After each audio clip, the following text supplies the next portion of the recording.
A really fundamental component of cognitive behavioral therapy is the idea of learning how to restructure our maladaptive negative thoughts, also known as cognitive restructuring.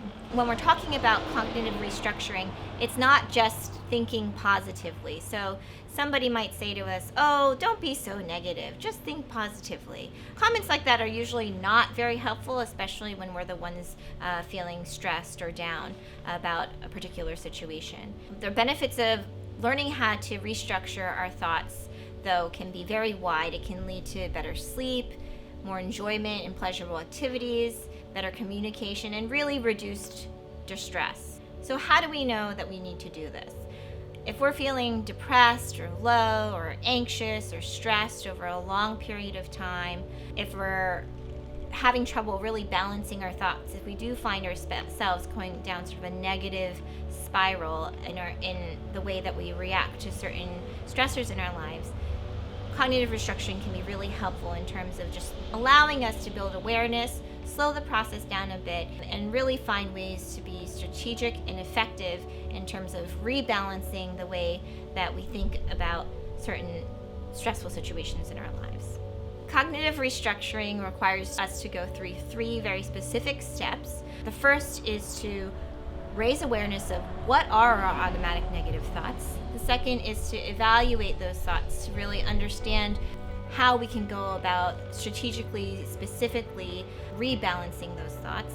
And then the third step is to challenge or shift those thoughts to be more helpful and realistic given our various situations that we might find ourselves in. So the third and final step of cognitive restructuring is to really shift and challenge those automatic negative thoughts that we identified and then labeled in steps 1 and 2. Based on the labels that we use in step 2, we can then come up with alternative, more helpful thoughts. Sometimes we restructure the thought, sometimes we reframe the thought. So for example, if we find ourselves having all or nothing thoughts or black and white thoughts like, "I'm a bad friend," if we identify them as all or nothing or black or white thoughts, we can start to ask ourselves, where's the gray area? Is there an in-between? What's the evidence for or against this thought that I have? And from those questions, we can begin to formulate an alternative, more helpful thought. Could be something like, even though sometimes I may make a mistake, for the most part, I'm doing the best that I can to be kind and thoughtful in my friendships. This sort of thought is, again, very different from just thinking positively because it helps us to get at the root of what's really bothering us about the thought and to help us to understand it and to challenge it in a way that feels truthful and realistic to our actual experiences.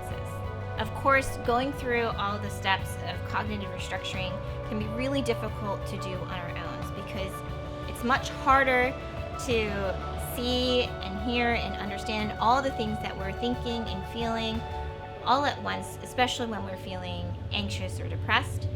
So that's why it can be important to enlist the help of a therapist who's trained in cognitive behavioral therapy to help us better understand what are all of the thoughts and feelings that come about, especially in the face of these particularly stressful experiences, to help us feel more confident as we move forward and cope with all the things that we have going on in our lives. If you or a loved one is interested in psychotherapy services, please feel free to call us, email us, or visit our website to learn more.